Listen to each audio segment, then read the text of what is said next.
Welcome one, welcome all, and we have a great night tonight because we got a billion sports, and one of those being the NASCAR Cup Series kicking off on a Saturday night there at Richmond, which should be a ton of fun. Instead of a Sunday show, and I know we weren't here last week, Stats and I really wanted to bring y'all a show, and as always, Stats is here to by my side to help provide a great breakdown for the racing tonight. Stats, how you doing, man? Is it weird to have a Saturday race? You know, you're kind of in football mode almost. You're in baseball mode, and then UFC being tonight. You just got a busy night, right?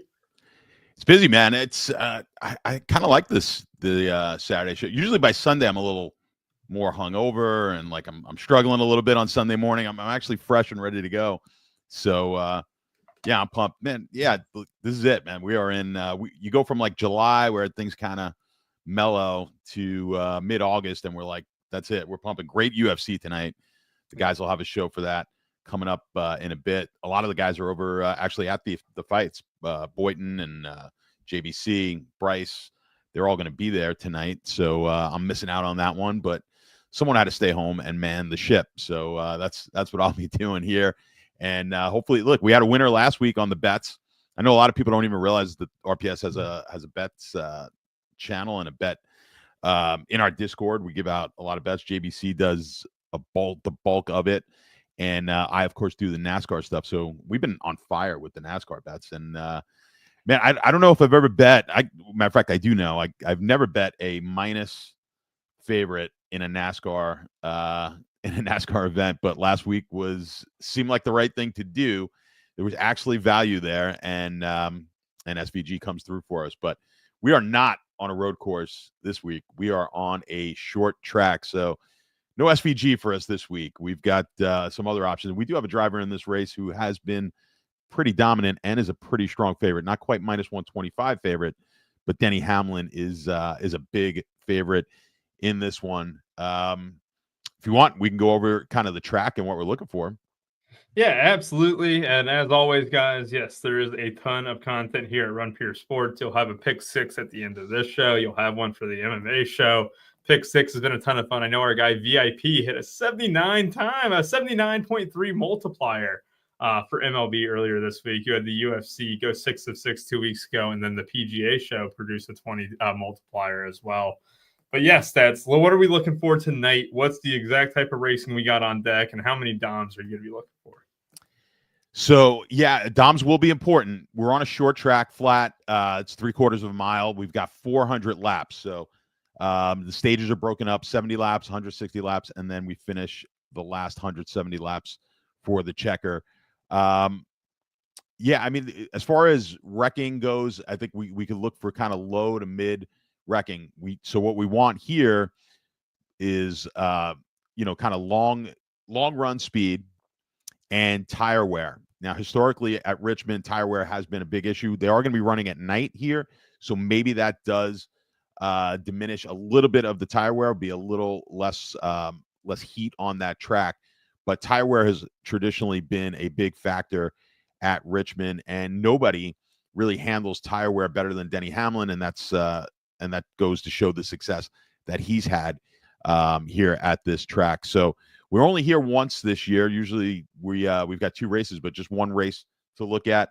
I think historically, if you're looking at history and you're looking at track correlations, really all the short tracks really correlate well with Richmond. So you want to look there, but Richmond in particular, experienced drivers tend to do well here because of that tire wear. So we're going to be looking for good history at this track specifically. We're also going to be looking at who's running really well on these short tracks so far this year in this setup, and we'll see if we can make some good picks from it. We've got the other thing that you want to look at in this race is the drivers who are starting, like drivers in the top 10, even in the top 5. You can have multiple drivers in the winning lineup starting in the top 10 because the DOM points are so important. So these guys starting up top have a higher chance of doming and getting a lot of those DOM points for us. You have to be a little cautious with some of the high place differential plays. And we've got a few here, and I think one that is, for me, going to be a lock. But be cautious with some of these other ones. I think we're going to get sucked in more on place differential, and I think some of the potential Dom drivers up at the front may get a little lighter owned, just because I think a lot of the salary is going to go to some of the place differential guys who are starting in the back. So I think we can get a little different this week, maybe with looking at some of the Dom guys who people are going to be scared off because of their starting position. Yeah, I was just about to ask you that stats, because when I come into the slate, the first thing I notice is, oh my God, none of the top guys are really starting on the front row. And it's not until you get to Tyler Reddick and Ryan Preece where, you're looking at 87, 7,600 down here where, who's going to lead, right? And we know Preece, this is his mojo, and we'll get to him in a bit when we jump down to the mid tier. But man, it does create a little bit of, do you go the PD at the top? Larson. I mean, my God, what do we do with Larson here? Because he's been terrible. I mean, there's just nothing you can even say about it. Larson has been incredibly bad. I don't think I want to go to him anymore, Stats. I honestly, they need to get out of that funk. And I know it's crazy to say that in a guy's starting 30th, but he is going to be massive chalk, and he hasn't shown anything. He hasn't really shown any promise. And I look at him and I'm like, man, Hendrick didn't really have a great qualifying either. Chase Elliott was their best. I mean, you still had Byron down there in 14th. It wasn't like Hendrick was just, top in the charts or whatever. This is kind of a race where I do expect Denny to be a factor at the end. I do expect, Ryan Preece to be in the mix. I do expect, hell, even like a guy like Ty Gibbs, I'll have interest in on a slate like this. But as far as Larson goes, I think I'm going to be firmly against him. And one thing I just wanted to note too, like we're going to talk about the studs here, and I'll zoom out so we can get all the 9K and up drivers here. Like, it honestly feels like, you could go 3 guys from the top 10 and then maybe take a Logano, in the stud region at 30, starting 38th. This has been a type of track that Logano has kind of done pretty well at, over the years. And, it just feels like they always do like an alt strat. What's the concern with Logano though, right? It's getting lapped early, getting trapped down there. And, we always talk about how this the Cup car can't pass or whatever. I mean, it'll be interesting if Logano gets lapped in the first stage or whatever. But I don't know. I think I'd rather have Logano straight up over Kyle Larson today. I know the 8 spots matter a lot. And I think Logano could be easily a top 4 scorer in this bunch, but you just have to get the DOMs right, other than that. What do you think? I think you are totally right. So I think I kind of alluded to it in my open. Yeah. The one lock button guy for me is going to be Logano. Good track history. And, when you look at the place differential, the other big PD play up at this high price tag, when you mentioned Kyle Larson, I agree with you. Look, it's still Kyle Larson.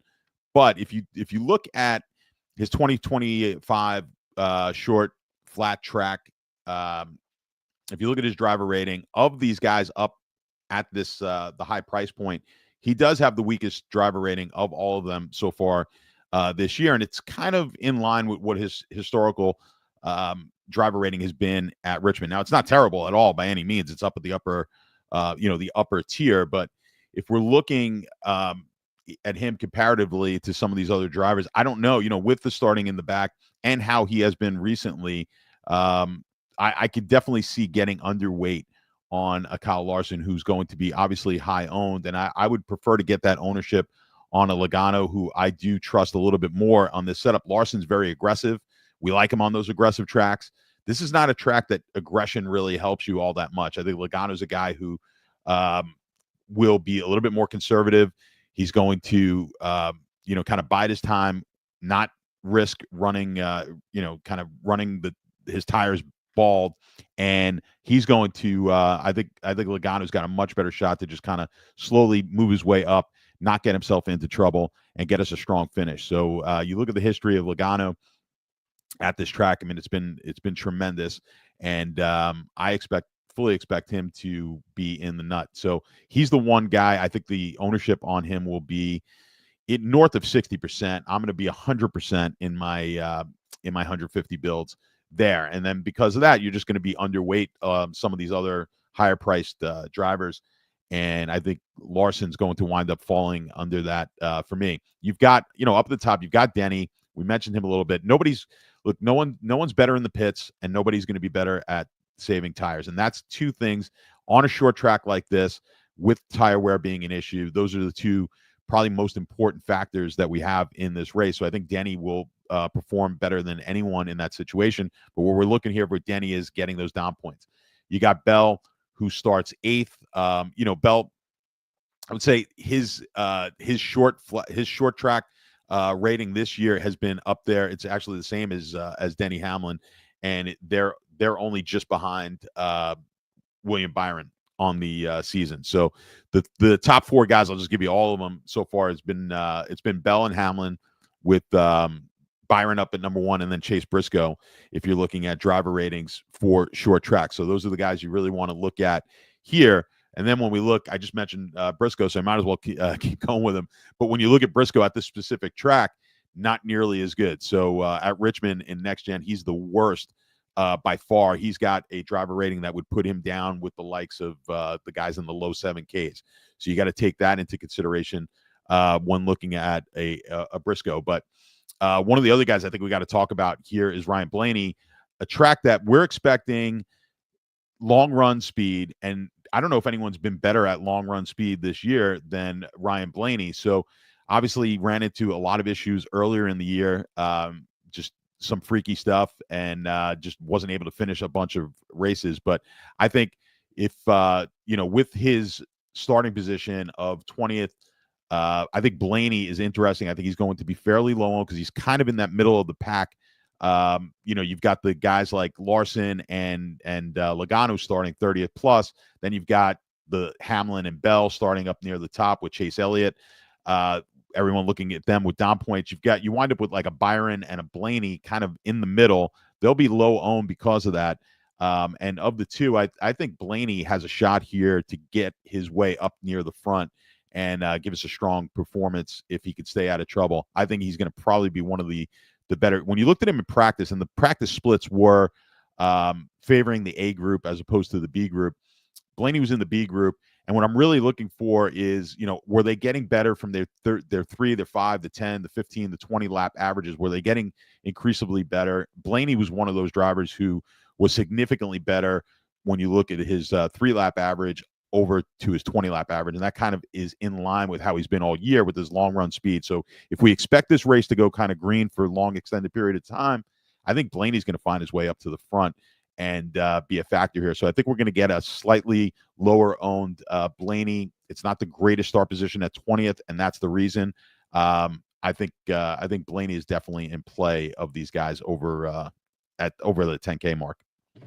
Yeah, I like those points there, and great breakdown from stats as always. Be sure to hit that like button, guys. We greatly appreciate it. Hit the like button. Follow us on Twitter as well. That would be a great help, and hopefully we can get more content like this, up to finish out the season. We're going to have a couple more shows after this. This will be one of the last NASCAR ones before a full-on shift into NFL. Like Stats said, look, we got Denny Hamlin, who, I think you put it perfectly. Great at short tracks, right? Because he's great at taking care of the tires and great in the pits. Yeah, I think if I were to kind of start out my lineups, Stats, just kind of, blanket it. It's a Saturday night race and stuff. Like, the first 2 guys in my lineup were Logano and Priest. And then I kind of want to add like Hamlin or, someone like that in there where I have 2 potential doms. Then I don't really feel the need to go like a third dom. I don't need, to go like a Christopher Bell or a Chase Elliott or a Tyler Reddick. And you can even go down the list like Keselowski, where this could be his type of race, before he's got a baby on the way as well. That'll be great for him. But it's like one of those things, Stats, where like, the doms are going to be, a little bit more spread out. I don't feel like I need to have like 3 studs in this range where I have to have Hamlin and I have to have like a Larson. Like sometimes we can kind of feel that way, when the order kind of shakes out. That's definitely not the case today. If I were to kind of go in, I really like what you said about Blaney being a great mid-tier guy too, because look, no one's going to want to play a guy just starting 20th when you got Larson starting 30th. You got Logano starting 38th. You have other studs who are going to have a little bit better chance of being in the front there. So I really like those points you made about the studs and in the stud range in general. I'm lower on HMS today overall. I think I'm going to be playing a lot of Toyotas for the most part. I think Denny Hamlin being that main one, and I think I'll have a lot of interest in the Fords too. So that's kind of my thing here at the top. I don't know, should we talk about the playoff picture at all? Because it is going to be a little bit of a factor here in this mid-range. And if you want to finish up any of the studs, go ahead. I don't mean to just jump us down. No, it's like, fine. Yeah, no, I think as far as the stud range, I mean, I think Yeah. kind of went over it pretty well. And just historically, when you look at this race, like I said, the don't be afraid of taking multiple guys starting up front. Now, I think you want 1 to 3 Doms because there is a scenario where Denny Hamlin, someone just runs out there and really just eats up all these Dom points. But I think 1 to 3, 2 is probably the sweet spot right in the middle there. But we have seen multiple drivers in the optimal who have started near the front, and that's because of all these Dom points. And traditionally, a lot of the best drivers from the back, we haven't actually seen a top-rated driver finish optimally. I don't know if we've had anyone of in that Logano situation starting 38th at this track, but it has not happened where we've gotten one of the top drivers starting in the 30s plus make it into the optimal. So there just hasn't been that many opportunities for it. But yeah, I would say be careful getting too heavy on place differential. 100% their stats. And I brought up the playoff picture here because we have 2 races left. It's Richmond and then Daytona. There is a very, very, very good chance today that Priest could kind of flip this a little bit. And it would take a masterful drive. I mean, I think that should be like the one thing. But, being 34 points out, it almost looks as, unless we get a unique winner, which is always a factor at Daytona, and it could even be a factor today. I mean, you could have a guy like Priest go out and win it.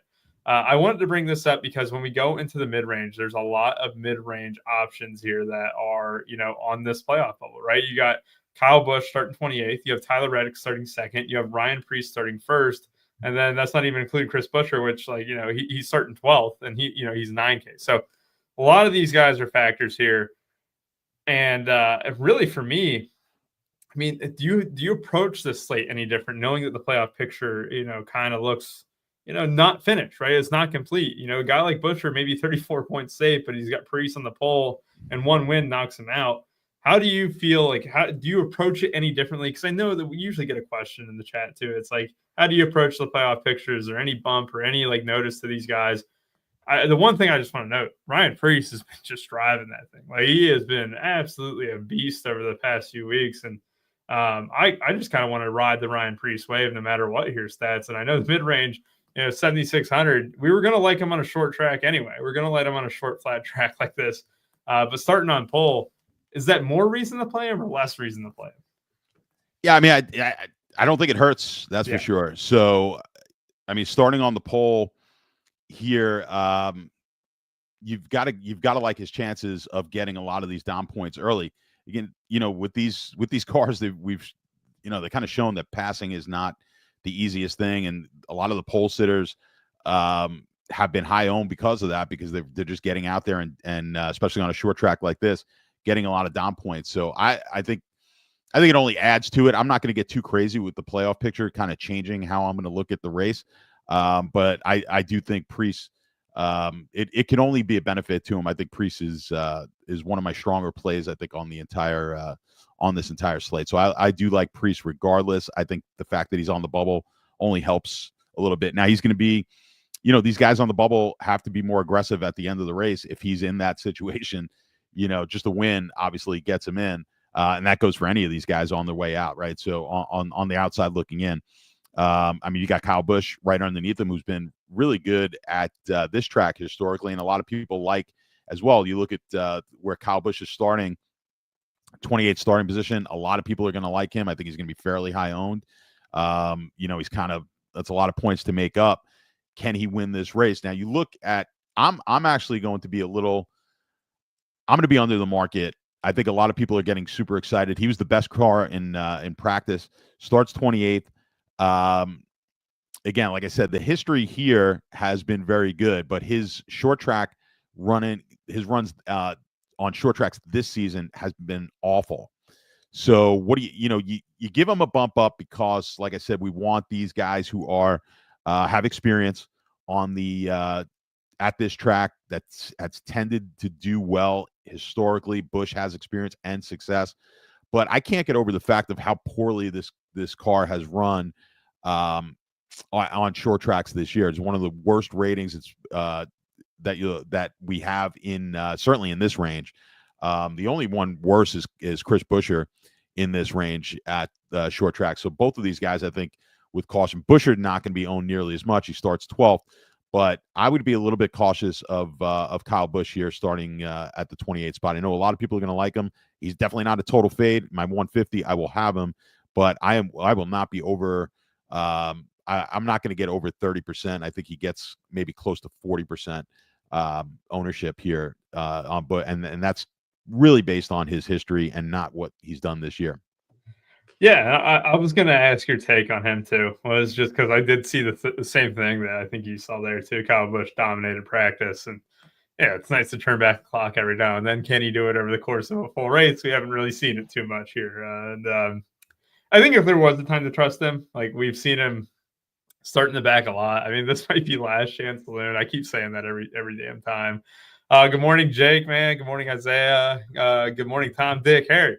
And Priest, a lock. I love that. I know I can probably get on board with that if you're running a few lineups and stuff. Just hitting the lock button on Priest and having a good time and cheering him on. As far as the other mid-range goes, like, look, Bubba got his win. This has been a track where I actually have been targeting Bubba on, right? Where he has kind of done really well on these short tracks for the most part.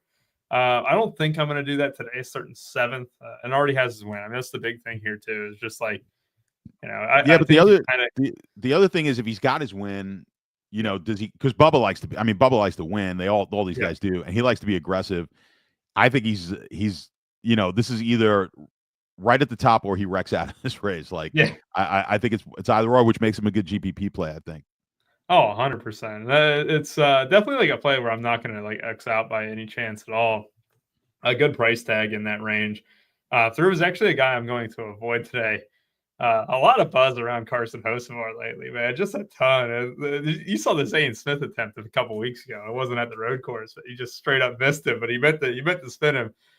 This is the type of track where revenge can be served rather cold in Hocevar's direction. So I think he might be playing tag a little bit tonight, and he'll be feeling the rough effects of it.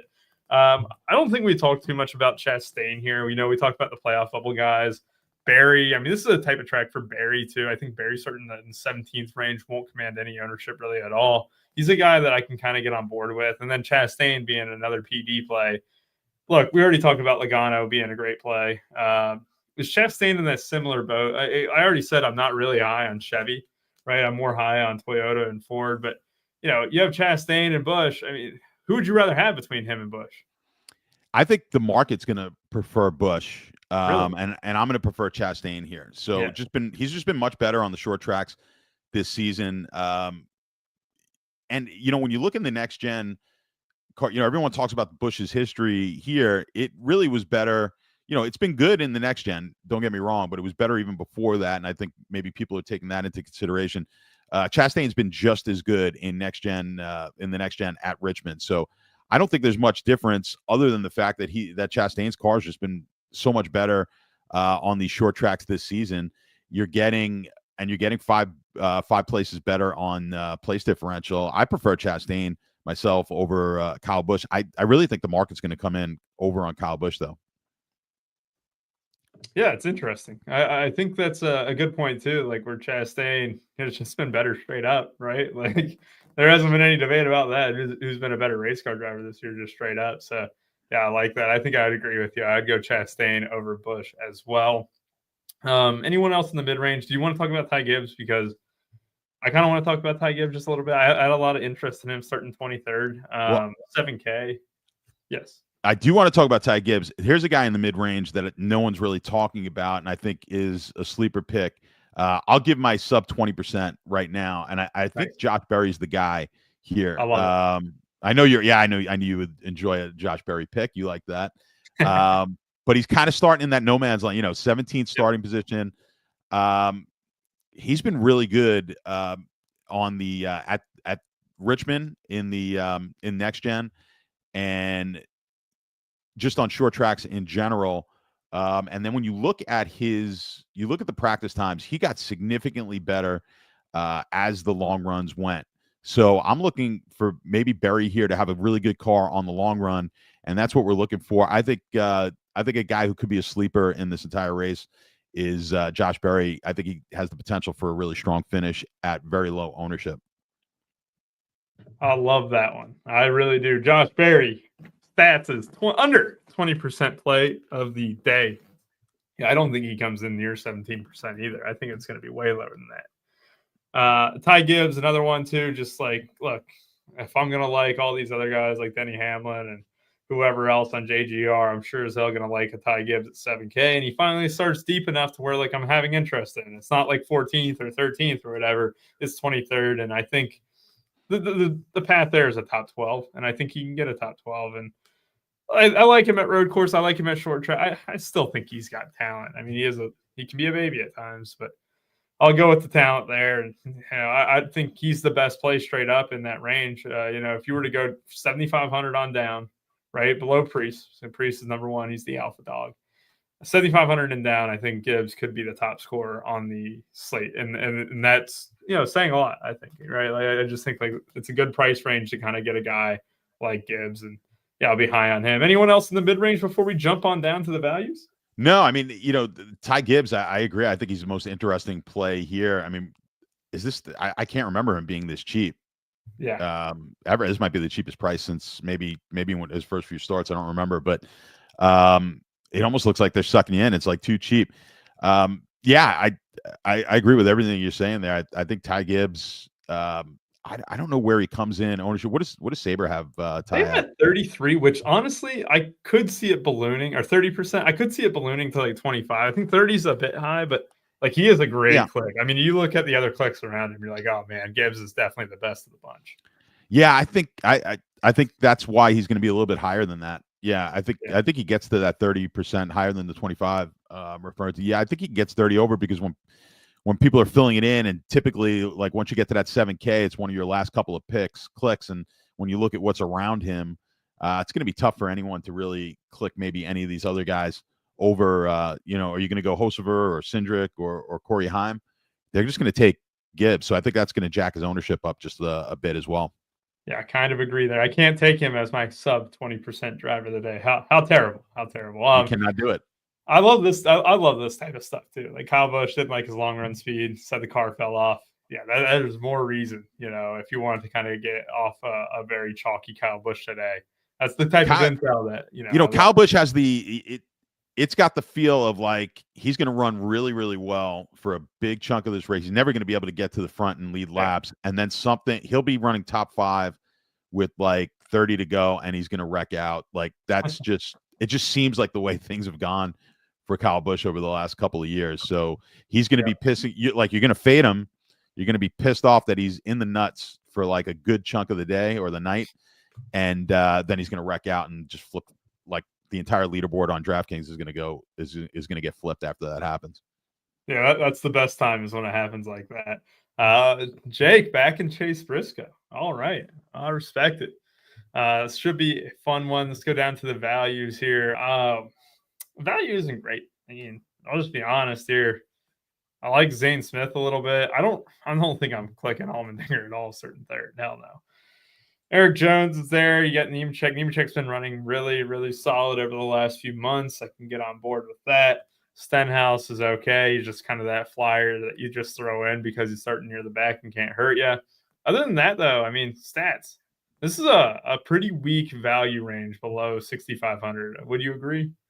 It's pretty weak. I think the guy that most people are going to be taking, or at least will get the highest ownership down at this level, is Ricky Stenhouse, and I'm not particularly a fan here.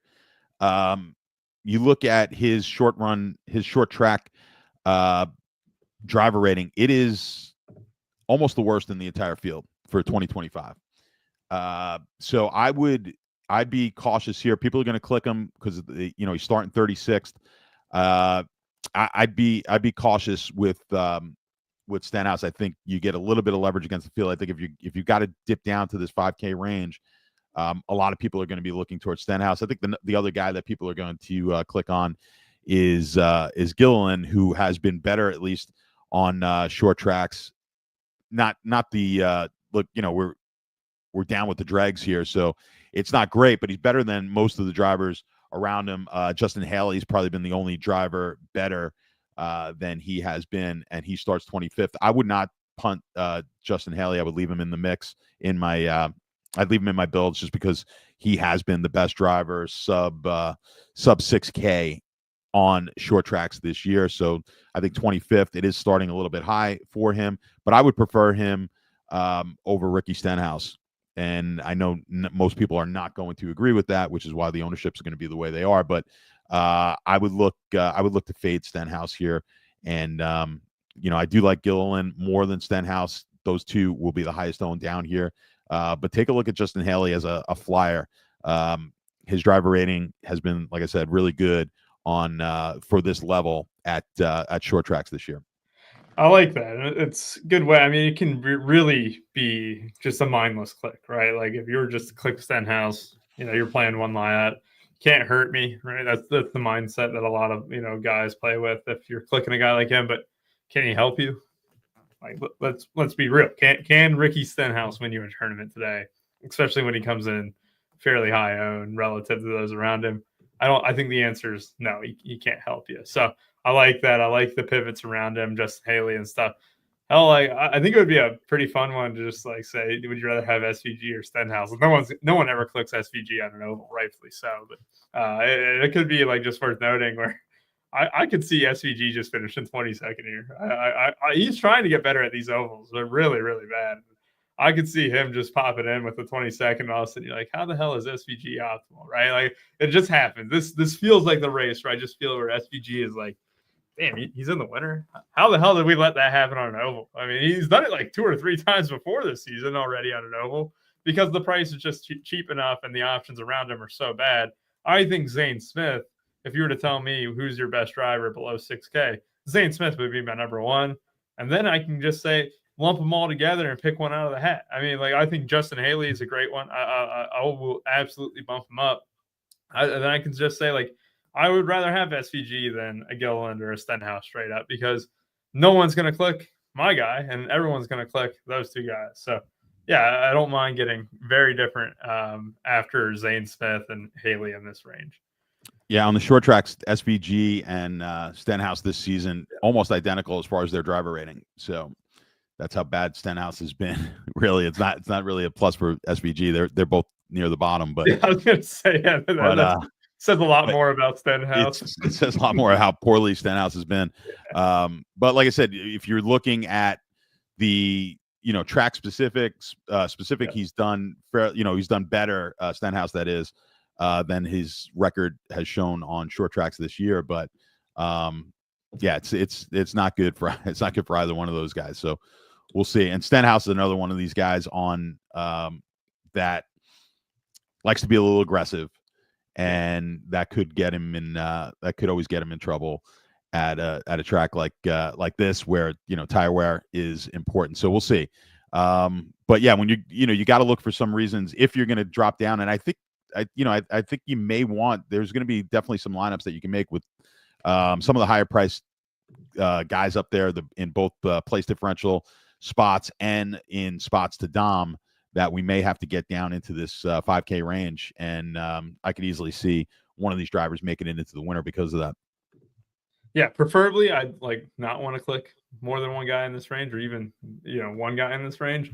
But you're kind of forced to in some builds, and I like to say it where it doesn't matter how good they do, it just matters who they beat around them, right? Who it lets you get. And, let's say 21 could be in the optimal because 21 was the highest score amongst this bunch. And it got every other of the 5 pieces to be optimal there too. So, yeah, I don't mind that at all. We're going to do a pick 6 for you guys here. We'll give our under 20% drivers. Actually, I'll go ahead and just, let Stats look at the pick 6 real quick because Stats already gave his away. He gave out Josh Berry as his sub 20% driver of the day. You can catch that. It was about 10 minutes ago when talking about the mid-range there. And a guy in no man's land, certain 17th, is a great click. And I really do like that look from our guy's Stats. Now, my driver of the day, you can see me looking through. You can see me browsing before I step out of Sabre here. You know what? I'm going to do it just because I kind of been landing in this range a lot. I'm going to go Zane Smith. This is type of Zane Smith thing where the value is already pretty bad. There is a lot of great chalky options, I should say. And by chalky, I mean, like, I'm going to have a lot of Priest. I'm going to have a lot of Hamlin. I'm going to have a lot of Logano. Who do I need to kind of relieve some of that pressure, relieve some of that salary from playing Logano and Hamlin? And Zane Smith is kind of that guy for me here. Look, I think Zane Smith has a very good chance at being the top scorer, 6K and below. And, if you want to throw in Nemechek there at 6.2K, I think he's fine as well. But Zane Smith, to me, I think he can put up a decent enough score. 26, 27 could be enough, but I'm looking for a 32 piece from him, allowing me to fit the studs in the winner. Zane Smith is my driver of the day, under 20%. All right, stats. Ready for our pick six? Do you want to? Let me throw one quick thing also out there with the dregs. Cole Custer, don't throw Cole Custer out. Oh, okay, I like it. I like it. Yeah, he has been at Richmond at least really good relative to the price. Actually, excellent relative to the price at this track. And as far as his driver rating goes, nothing spectacular. Short tracks so far this year. But if you're looking for another unowned driver, not the best starting position at 24th. We're hoping he can move up. But Cole Custer at an absolute zero ownership, I think you want to keep in your mix as well. I wouldn't X him out. Love it. Love it. All right, stats. Let's go ahead and dive into this pick six. You can follow along. Make sure you join pick six. You can scan or you can check it out. Let me check this real quick. Hold on. I got something for this. No, I don't. I was hoping we had a QR code, but sign up for pick six here. That'll be a great thing to do. You get some new player offers if you haven't played on DraftKings Pick Six before. I know that because I was just recently a new player on Pick Six because they came to my state in Kentucky. And if they're not available in your area, well, I'll tell you what, in Kentucky's case, they very much were, after I said something about it, Ohio got it and then Kentucky did. So I've been playing a lot of Pick Six lately. We're going to see how many picks we can come up with, see what our multiplier is projected, and maybe, just maybe, we can get a little bit extra as that extra payout if for getting a 100% pick, 4 of 4, 5 of 5, or 6 of 6. We did it, 2 weeks ago? We hit it, right? We hit 5 of 6, right? We hit 5 of 6, that's right. Byron laps led away. People were still able to more than double up in that one. So we've done it twice, I think. No, we've done it once. Is that it? Yeah, no, yeah, just the one. Yeah. We're 1 for 1. Yeah. So fade us because we're not due. All right. So, but all right, stats. Go ahead and tell me your favorite pick six from this NASCAR race here, and we'll see how many legs that we get because I'm pulling it up right now as well. All right, I am sticking with the Josh Berry theme here, and I'm taking his fantasy points to go more than 33.5. I love that one. I really do. We got the Prez in the chat as well. So nice. And yes, we got. Yeah, I'll tell you what. Stats blew the Byron pick. I'm just saying. I did blow the Byron. It was me. It was me. Yeah. The worst part was the stats is like we couldn't even hope for him to crash out because it was last led. You're just like praying for the other 5 and 6. And Rob Acton is exactly right. Hit the like for us, guys. We got there. And Josh Bear, I really like that one. That one is great. 33.5 points, fantasy points on the over. I really am a big fan of that one. All right, stats. I'm going to go ahead. I'm going to chime in as well because who did we talk about that I really liked? Well, Ty Gibbs, that fantasy point over under 36.5. We're kind of going with the mid-range here. Doesn't take much for Ty Gibbs to hit that. That's the whole thing. I think that's a top 15. You're telling me you're kind of giving me those odds at a top 15 plus 8 PD. I think that's like 24 points of finishing position, maybe a few laps, fastest laps or whatever. I'll take the 36.5 on Ty Gibbs over fantasy points there. So we got 2 legs in. Let's see how many more legs can we add, Stats. All right. I really like this one. I'm going to fastest laps, and I'm going to Ryan Preece to go to the over 15.5 fastest laps. I like that. I was going to do his laps led. I like the fastest laps a little bit more because he can get that over the course of a race. But also, you're almost guaranteed if you come in on any like alternate strategy to rack up quite a few. Not only will he be the favorite to get those early on, but also just over the course of a race, it can be really easy to get 4 or 5, especially with a guy of his caliber. If you get 10 fastest laps early, then you're really feeling good. And that could be on the low side of things. So, yeah, over 15.5 fastest laps for Ryan Preece. Then I'll sum it up all at the end here as well. All right, I got another one here, stats. This one I'm actually a decent fan of. Kyle Larson finishing worse than 7.5. I'm continuing. Look, he has not been good. All right, I just want that to be known. Like, this guy, what has he done in recent races here? He's gotten a 39th, a 28th, and then, obviously you have the Brickyard where he got second. You had fourth at, the Echo Park, Automotive 400, 35th, 13th, 17th, 7th, 36th. I know I'm not meaning the game log or whatever, but it's also very tough to come back from 30th. I'm going to take worse than 7.5 finishing position for Kyle Larson. All right, stats. You stole a little bit of my thunder because I was going to take Kyle Larson to the under fantasy points of 62.5. I kind of like I like that one maybe even better. I'm trying to think because I'm trying to do the math because I'm wondering if the math is slightly better in your favor because what does the 7th place get starting from 30th, right? I'm trying to do fast math here. So let me go ahead and pull that up. It's tough because I didn't go to the separate Pick 6 app, which you can do. They have a separate app for Pick 6. I was on the DraftKings version of the app, so I have to switch over. What does a 7th place finish for Kyle Larson get? Let's check it out. 7th place is 37 points plus 23 PD. You'd be looking at 60 points. I think the finishing position is a little bit better because yes, he might get some fast laps in there. Fastest laps and laps led and stuff like that. So take the finishing. Matt. All right, I like that better. Yep. All right. So we got that. Anything else that you want to I'm going to move then. I'm going to get off the Larson then since you hit that one. I'll take Chris Buescher less than 34.5 fantasy points. All right. Look, unders, they're great. They're really great in Pick 6. If you understand the format, it is peer-to-peer gaming. That is one thing that I kind of want to note is that if you're the only one to get a 6-6 out of a group of 150, 200 people in your individual contest, they have a bonus prize pool that could go all to you.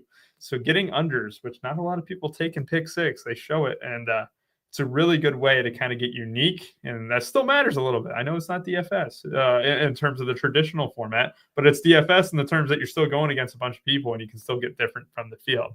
And yes, Wiley, smash that like button. Tom, Dick, Harry, smash that like button. And yes, and Wiley, I've got to say, Wiley, I'm very impressed that you are watching this show at 10:45 in the morning. I love it. On a Saturday. I respect it.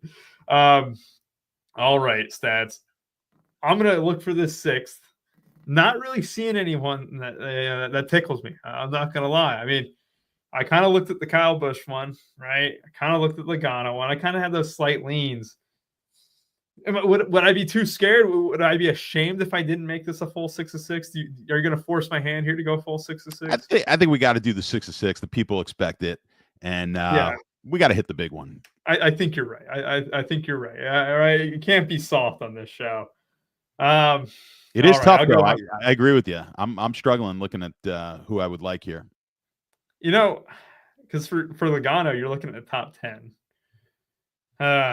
Man, it's tough. It really is tough. Like this last spot is going to be the one that kind of irks me a little bit. I'm going to do it. I'm just going to do it because I could just see a 60 piece on the wall. Then again, we're taking a lot of fantasy point overs. We got this, we got that.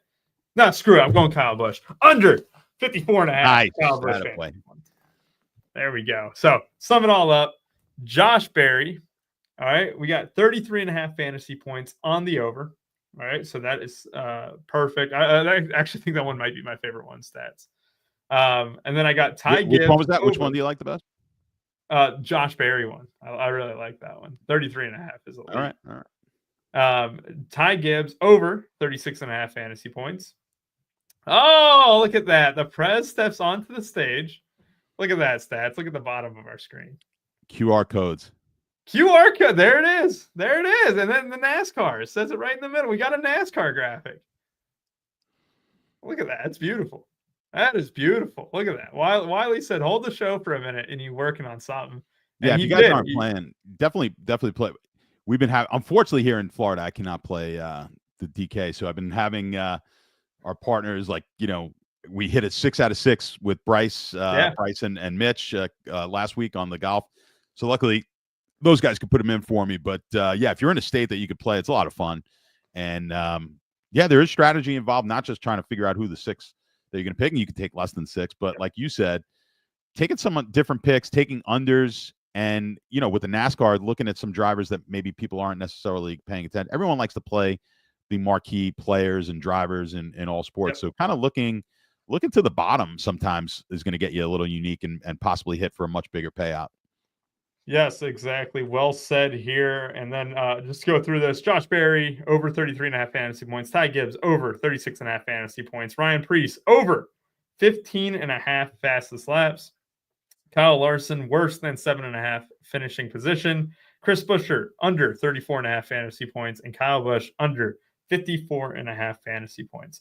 I submitted my entry here. It's trying to check my location, and we have submitted stats. If that wins, I think we're going to do a giveaway for NFL on the very last NASCAR Saturday show that we'll do. We'll have 2 more shows, but we might give away a 333 ticket if that one hits. It'll be 50 into 900, maybe more as well. So we will look at a possibility of if we get a 6 of 6 there and go for NFL action then. It'll be fun. Perfect. All right, for Stats and I, we appreciate y'all. Have a great rest of y'all's day. Hope you guys have a great action-packed day of sports. NFL shortly, MLB shortly, NASCAR tonight, UFC tonight, and so much more. For Stats and I, goodbye.